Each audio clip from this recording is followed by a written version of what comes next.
प्यारे विद्यार्थियों, नमस्कार। आशा करती हूँ कि आप सब तंदुरुस्त होंगे और पढ़ाई के प्रति आप सबका उत्साह कायम होगा।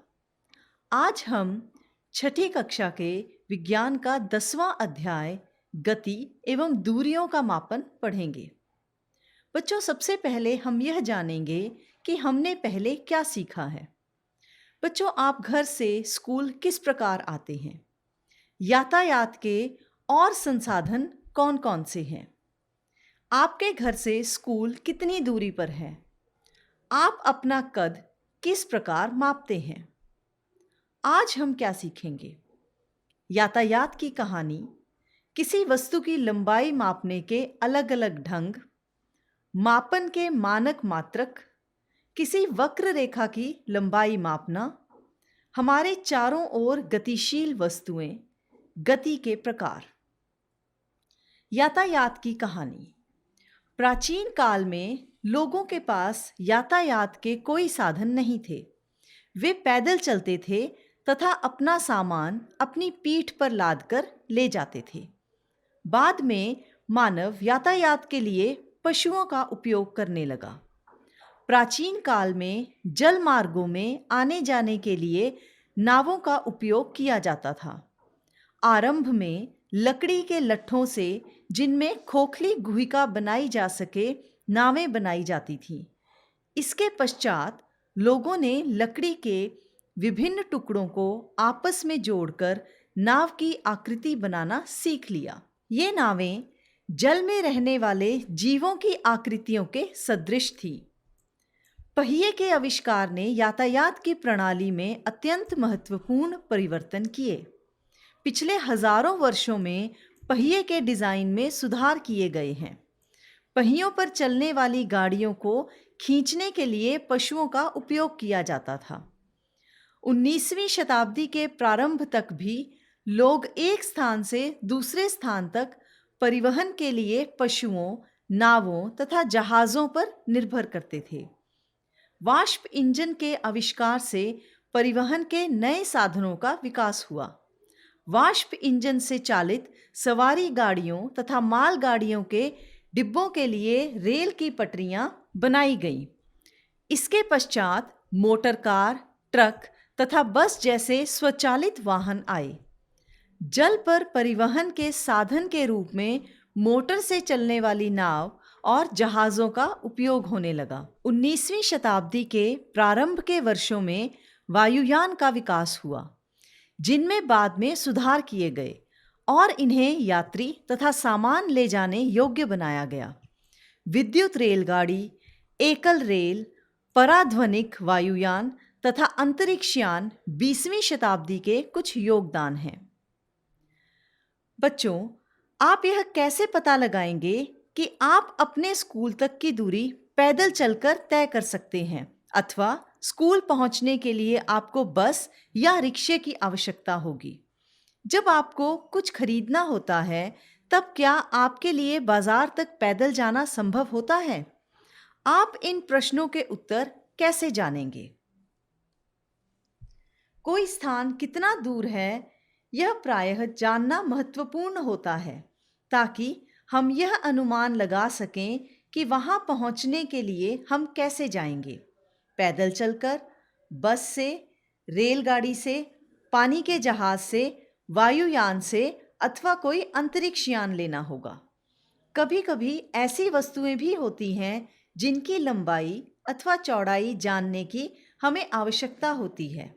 बच्चों, हम एक डेस्क की लंबाई मापने का प्रयास करेंगे। डेस्क के ठीक मध्य में एक चिन्ह बनाएं तथा डेस्क को 2 बराबर भागों में बांटने के लिए एक रेखा खींचें। अब एक डंडे की सहायता से डेस्क की लंबाई और चौड़ाई मापें।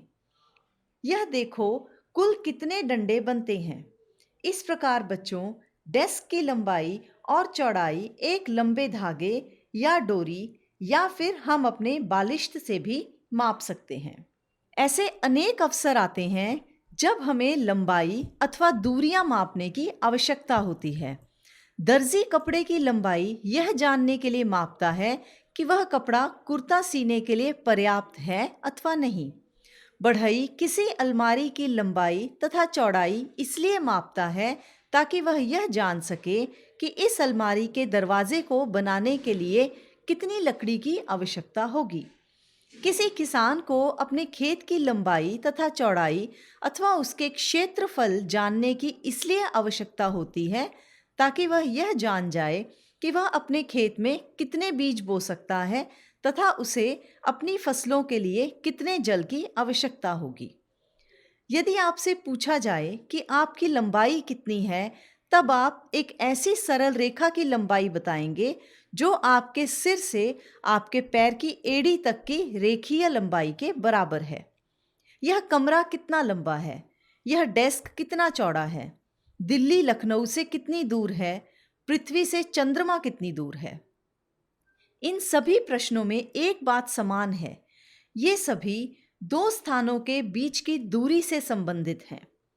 दो स्थान मेज के दो किनारों की तरह पास पास हो सकते हैं। इसके विपरीत दो स्थान जम्मू और कन्याकुमारी की तरह एक दूसरे से बहुत दूर भी हो सकते हैं। मापन के मानक मात्रक। प्राचीन काल में पैर की लंबाई, अंगुली की चौड़ाई तथा एक कदम की दूरी, इन सभी मापों का मात्रक के रूप में सामान्य उपयोग होता था। बच्चों, क्या आप जानते हैं कि लंबाई क्या होती है? किसी वस्तु की प्रारंभिक बिंदु से अंतिम बिंदु तक की दूरी को उस वस्तु की लंबाई कहा जाता है। हड़प्पा सभ्यता के लोगों ने अवश्य ही लंबाई के बहुत अच्छे मापन का उपयोग किया होगा, क्योंकि यह खुदाई में प्राप्त परिशुद्ध ज्यामितीय रचनाओं को देखने से प्रमाणित होता है। कोहनी से अंगुली के छोर तक की लंबाई, जिसे हाथ कहते हैं, लंबाई के मात्रक के रूप में प्राचीन मिस्र में उपयोग किया जाता था, जिसे संसार के अन्य भागों में भी मान्यता प्राप्त थी। संसार के विभिन्न भागों में लोग लंबाई के मात्रक के रूप में फुट का उपयोग करते थे। अलग अलग क्षेत्रों में फुट की लंबाई थोड़ी भिन्न थी। लोग एक गज कपड़ा फैली बांह के सिरे से अपने ठोड़ी तक मापते थे। रोमवासी अपने पग अथवा कदमों से लंबाई मापते थे। प्राचीन भारत में छोटी लंबाइयों को मापने के लिए अंगुल अथवा मुट्ठी का उपयोग किया जाता था। आज भी भारत के कई शहरों में हम पुष्प विक्रेताओं को पुष्पहारों को बेचते समय अपनी भुजाओं का उपयोग लंबाई के मात्रक के रूप में करते हुए देख सकते हैं। सुविधानुसार शरीर के ऐसे बहुत से भागों का मात्रकों के रूप में उपयोग होता रहा है। तथापि प्रत्येक व्यक्ति के शरीर की आमापों में थोड़ी भिन्नता हो सकती है। शायद इसी कारण भी मापन में उलझनें आई होंगी। वर्ष 1790 में फ्रांसीसियों ने मापन की एक मानक प्रणाली की रचना की, जिसे मीटरी पद्धति कहते हैं। एक समानता के लिए समस्त संसार के वैज्ञानिकों ने मापन के मानक मात्रों के एक सेट को स्वीकार कर लिया है। आजकल जिस मात्रक प्रणाली का उपयोग हो रहा है, उसे अंतरराष्ट्रीय मात्रक प्रणाली एसआई मात्रक कहते हैं। लंबाई का एसआई मात्रक मीटर है। लंबाई मापते समय हमें निम्नलिखित सावधानियां बरतने की आवश्यकता होती है। पैमाने को वस्तु के संपर्क में इसकी लंबाई के अनुदिश रखिए। कुछ पैमानों के सिरे टूटे हो सकते हैं। आप इन पैमानों के शून्यांक स्पष्ट नहीं देख सकेंगे। ऐसे प्रकरणों में पैमाने के शून्यांक से माप लेने से बचिए। आप पैमाने का कोई अन्य पूर्णांक जैसे 1 सेंटीमीटर काम में ला सकते हैं। तब आपको दूसरे सिरे के पाठ्यांक से इस पूर्णांक के पाठ्यांक को घटाना चाहिए। माप लेने के लिए आंख की सही स्थिति भी महत्वपूर्ण होती है। आपकी आंख जिस बिंदु की माप ली जानी है, उसके ठीक सामने होनी चाहिए। लंबाई को मीटर पैमाने और मापक छड़ आदि के साथ मापा जा सकता है। लंबाई की इकाई मीटर होती है। अधिक लंबाई को एक और इकाई किलोमीटर में मापा जा सकता है। 1 किलोमीटर बराबर है 1000 मीटर। छोटी लंबाई को सेंटीमीटर इकाई से भी मापा जा सकता है। बच्चों, 1 मीटर बराबर 100 सेंटीमीटर, इसीलिए मापन की सही मानक इकाइयों का पता होना जरूरी है। किसी वक्र रेखा की लंबाई मापना। बच्चों, किसी वक्र रेखा की लंबाई मापने के लिए हम धागे का उपयोग कर सकते हैं। बच्चों, आप बता सकते हैं क्यों? वह इसलिए क्योंकि टेढ़ी मेढ़ी रेखा को किसी स्केल या और मापक यंत्र के साथ नहीं मापा जा सकता। धागे को एक रेखा के प्रारंभिक बिंदु पर रखें। अपनी पहली उंगली की सहायता से धागे को वक्र रेखा के साथ साथ फैलाओ। जहां पर रेखा खत्म हो, वहां तक पहुंचे धागे पर एक निशान लगाएं। अब धागे को फैलाकर किसी स्केल की सहायता से निशान तक माप लें।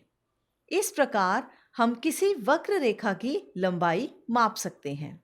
हम देखते हैं कि मापन का अर्थ किसी अज्ञात राशि की उसी प्रकार की कुछ ज्ञात राशि से तुलना करना है। इस ज्ञात निश्चित राशि को मात्रक कहते हैं। किसी माप के परिणाम के दो भागों में व्यक्त किया जाता है। एक भाग संख्या है, दूसरा भाग ली गई माप का मात्रक होता है। उदाहरण के लिए, यदि कमरे की लंबाई 4 मीटर है तो 4 एक संख्या है और मीटर एक मात्रक है जिसे मापन के लिए चुना गया है। विराम में वस्तु। हमारे आसपास बहुत सी वस्तुएं हैं।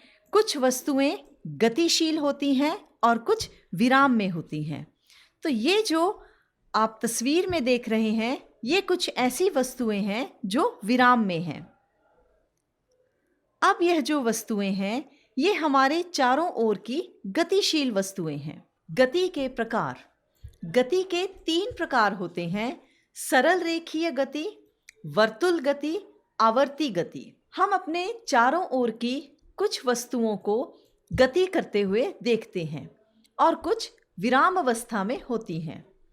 गति का अर्थ वस्तु की स्थिति में परिवर्तन से है, जैसे चलता हुआ पंखा, चलती हुई कार और उड़ते पक्षी आदि।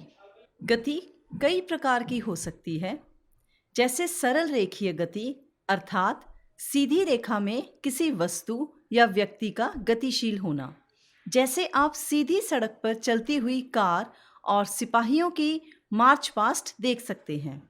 बच्चों, गति की एक और प्रकार है वर्तुल गति। वर्तुल गति से अर्थ है कि किसी वस्तु का वृत्ताकार पथ में घूमना, जैसे चलते हुए पंखे के फर और घड़ी की सुइयां आदि। इसी तरह आवर्ती गति भी गति का ही एक प्रकार है। जब कोई वस्तु एक निश्चित समय के बाद अपनी गति को दोहराती है तो ऐसी गति को आवर्ती गति कहा जाता है। पेंडुलम, झूला झूलते बच्चे की गति, सितार की डोरियों की गति आदि, यह सब आवर्ती गति की उदाहरणें हैं। कई बार एक ही स्थिति में 2 प्रकार की गतियां भी देखी जा सकती हैं, जैसे कि आप देख रहे हैं कि जब एक बच्चा बॉल को किक करता है तो बॉल गोल गोल घूमती हुई दूर जाती है।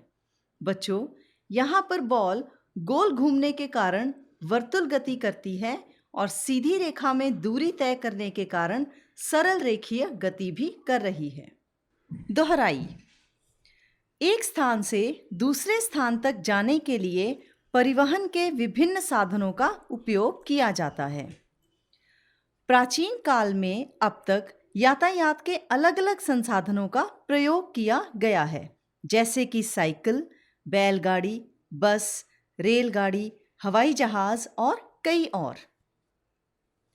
प्राचीन काल में लोग पैर की लंबाई, अंगुली की चौड़ाई, एक कदम की दूरी आदि का उपयोग मापन के मात्रक के रूप में करते थे। इससे उलझनें होती थीं तथा इसलिए किसी एक समान मापन प्रणाली को विकसित करने की आवश्यकता उत्पन्न हुई। अब हम मात्रकों की अंतर्राष्ट्रीय प्रणाली एसआई मात्रक उपयोग करते हैं। इसे समस्त संसार में मान्यता प्राप्त है। एसआई मात्रकों में लंबाई का मानक मात्रक मीटर है। प्रत्येक मीटर को 100 बराबर भागों में बांटा जाता है, जिसे सेंटीमीटर कहा जाता है। सरल रेखा के अनुदिश गति को सरल रेखीय गति कहते हैं। वर्तुल गति में कोई वस्तु इस प्रकार गति करती है कि उस वस्तु की किसी नियत बिंदु से दूरी समान रहती है। ऐसी गति जो एक निश्चित समय अंतराल के पश्चात दोहराती है उसे आवर्ती गति कहते हैं। कोई भी रोलिंग करती हुई गेंद आगे की ओर गति करती है। इस प्रकार गेंद सरल रेखीय गति के साथ साथ वर्तुल गति भी करती है। अब मैं आपसे कुछ रिक्त स्थान पूछूंगी। उम्मीद है कि आप सबको इसके जवाब आते ही होंगे। पहिए की खोज के साथ कौन से नए यातायात के संसाधनों की खोज हुई? इसका उत्तर है बस, रेलगाड़ी और साइकिल। मेरा दूसरा प्रश्न, परेड में चल रहे सिपाही कौन सी गति कर रहे हैं? तो इसका सही जवाब है सरल रेखीय गति। मेरा अगला प्रश्न, झूला झूलते हुए किसी बच्चे की गति डैश होती है? आवर्ती गति। मेरा अगला प्रश्न, 1 किलोमीटर 1000 मीटर के बराबर होता है, सही या गलत? सही, यह जवाब सही है। मेरा अगला प्रश्न, आवर्ती गति किसे कहते हैं? ऐसी गति जो एक निश्चित समय अंतराल के पश्चात दोहराती है उसे आवर्ती गति कहते हैं। बच्चों, इसी के साथ हमारा यह अध्याय समाप्त होता है। आशा करती हूँ कि आप सबको यह समझ आ गया होगा। बच्चों, तंदुरुस्त रहें, पढ़ते रहें और बढ़ते रहें। धन्यवाद।